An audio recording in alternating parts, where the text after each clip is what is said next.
So what's really bothering me here is, okay, so we turn the blower on. It looks like we have a bad ground. These ground wires on the chassis batteries, so they're all disconnected. I'm measuring voltage on just one of them. You would think that it's all tied to the same ground. We have 8.7 volts on there. Now our reference is the actual main engine ground. Go to the other wire, the white one, again disconnected, 3.8 volts, 3.9, and then this little wire, I don't know where that goes, we have 6.7. This is ridiculous. And if we're at 8.7 here, I can even put this thing on the windshield wiper.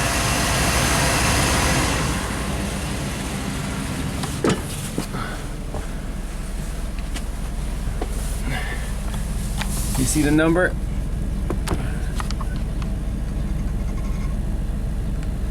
.7. I turn off the blower. We're down to like 1.9. This is really wonky. And I believe that, again, there's a common problem somewhere that explains all these things at once. We need a wiring diagram because this is taking exponentially more time just doing visual inspections and, you know, like, hey, are we lucky? Where did these wires go? Right now we're just dealing with a ground problem, but this might take forever. All right, I had a little dinner to eat, thought about the situation, and came to the conclusion that something is not adding up with this battery situation here, specifically the grounds. So all these wires, the black, the white, this little guy, these are all coming from wherever, accessories, and are supposed to be tied to a main ground. However, if they're just tied to here, there's no connection between this ground and the chassis of the truck. This cable's good because it goes directly to the frame right there, and that ground is fine. So where's the connection between here and here? Now the backstory is, again, when this motorhome left the shop, the generator shop, he was driving, boom, stalled out, had this problem, obviously because the main positive wire is connected to the frame. So, and then the guy, you know, came out and was like, hey, you need new batteries. So these were installed, again, in a rainstorm. And were they done properly? Well, I did another visual inspection here just to make sure where's this main ground connection. It couldn't have just like disappeared. And I see this wire right here going between the frame and the battery hold down is like pinched. And if you look from the bottom, there's an eyelet there. So I'm thinking, where does this wire go? Oh my, what is this?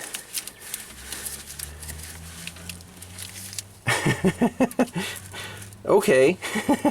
So, did they just shove this battery in there? This got caught down there. They never reconnected anything, so nothing worked. So where does this guy go?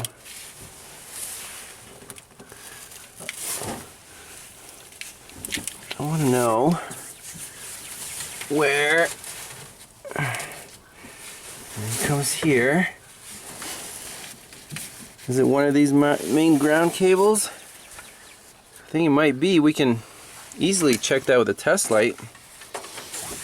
If we connect this side to positive. Yes, that is a ground cable. So now if we connect this to here and connect everything, I think all of our, or at least most of our problems should be solved. Alright, so now everything here is grounded. Awesome. Let's put our voltmeter on here just to make sure we start and run this thing. There's no weird activity.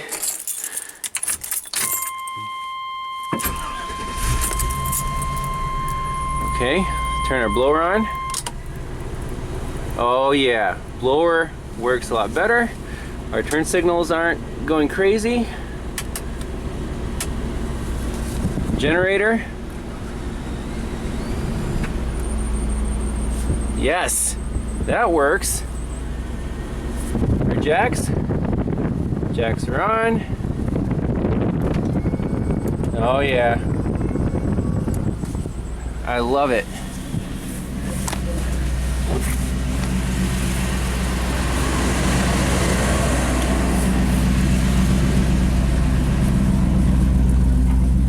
Let's see if this thing will start up. I don't know if it'll stay running, but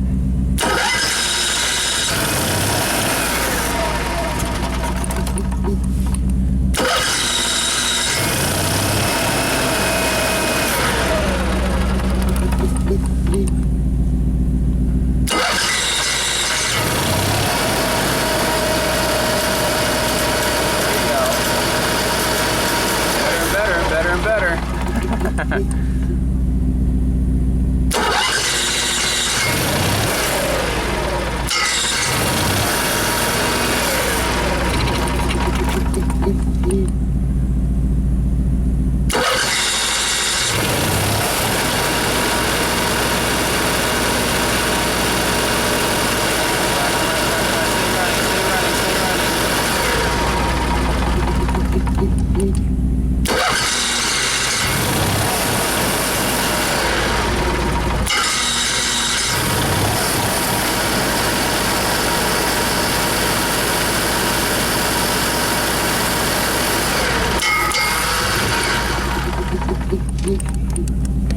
Okay, anyways, I think we're back in business. So at least the jacks work. 6-volt system works. Unbelievable. Alright, well, we got the control panel off the generator, just doing a visual inspection. Again, no wiring diagram. You can only go so far, especially if you're not familiar with these things. Here's the control panel. So you push start.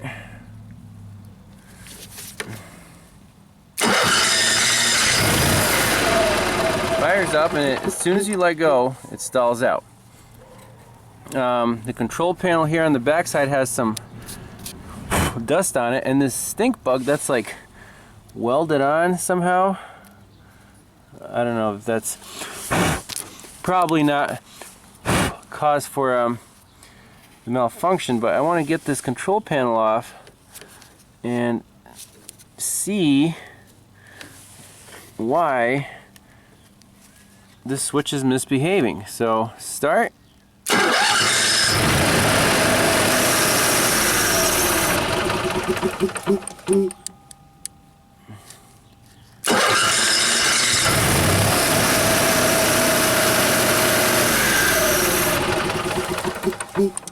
So basically, why is it not staying running? The spark is getting shut off as soon as you release the start button. I don't think that should be happening. You should only stop when you press the stop button. So the symptoms are clear. However, dealing with all these white wires, not exactly sure what's what. Alright, so I believe the problem is in this control board, and I drew out the pins. So this is a, let's see, 12-pin connector, but only 6, 7, 8 pins are used, and I basically just traced them. We don't have a wiring diagram yet. You know, battery positive, one goes to the ignition coil, one goes to the fuel pump, one goes to the starter solenoid, and then a whole bunch of other ones.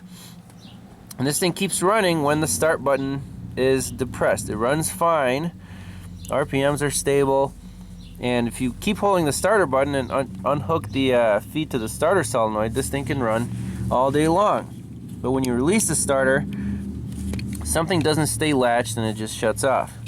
One thing that I noticed was a diode in here is definitely blown, the CR6. You can see it's cracked in half, it's melted on the board. The actual contact here, the solder's all melted. So this potentially could have been caused by, you know, the generator is connected backwards.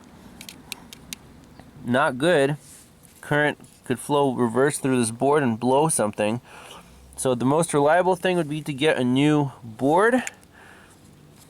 Again, we have to do research on this generator. There's the model number, serial number, Onan Marquee 7000. So I think we're going to leave it at that. Do some research online. Hopefully get a new control board or at least a new diode. Pop this thing back together. But man, this is like going back in time and one problem after another, straightening it out. That's how it goes. So thanks a lot for watching. We'll see you in the next part. Bye-bye.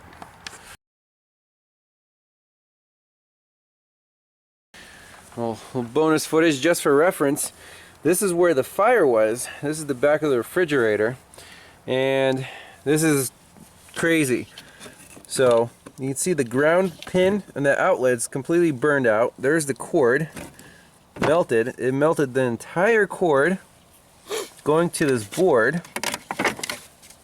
And it's just, you know, there's like fire extinguisher remains. This is a mess. Again, did this happen because the generator was hooked up backwards? Hard to say, but potentially, yes, of course. But this is a separate issue. We want to get the generator squared away first. And then, you know, the customer bought a new control board, but it's different. So this thing keeps going, going, and going. But we'll cross this bridge if and when we get there.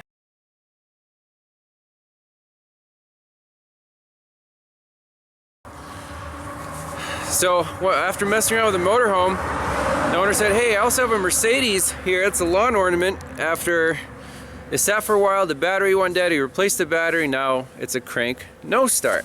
So I'm like, okay, well, I'm already here. Let's plug in the launch. Plugged it in, didn't see any codes. Like, well, let's at least check if the fuel pump works.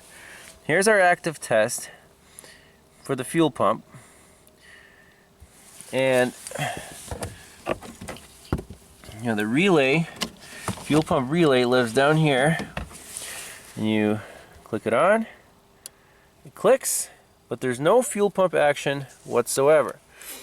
So obviously from there you want to check, do we have a feed to the power side, the load side on this fuel pump relay? And you can see that in the diagram 3 to 5, that's the load side, that's the fat pins right here.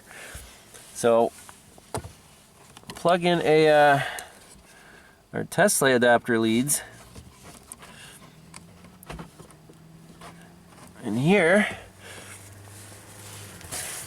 and with our test light that's connected to battery ground, we can check that it works. Neither side is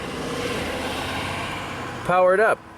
So we're missing a feed to this relay. So even though the relay clicks, it's closing the contacts, what feeds this relay? Well, without going too far, in the owner's manual, we're trying to look up a fuse. You know, is there a fuse here in the rear fuse box that feeds the relay, feeds the fuel pump? Well, I mean, we see some carnage here, but the owner said that was for the rear seat heat. Not worried about it. Looking at the owner's manual, it says there's a fuse chart in the front fuse box, and we located the front fuse box. Here's the fuse chart. This is the layout of the rear fuse box. Okay, now we go here and just look for fuel pump. Fuel pump F004. F004 is a 20 amp, and it should be right here, 1, 2, 3, 4 from the bottom. 1, 2, 3, 4 from the bottom is missing a fuse. Okay, so 20 amp fuse. I got a spare one since I didn't find any fuses in the trunk. So we're gonna plug that guy right in. Hey, our test light works. So we have a feed now at the relay, and I'm pretty sure this car's gonna start. Once we pop this in, we can do our bidirectional check again.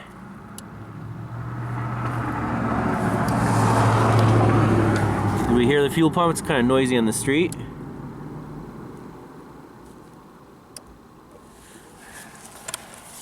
Well, I'm just gonna try starting it.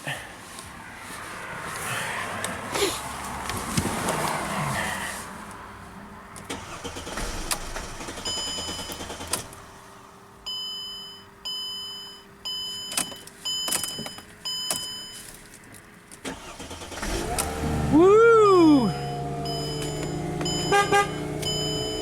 Hooray! Fixed. This is easier than a motorhome.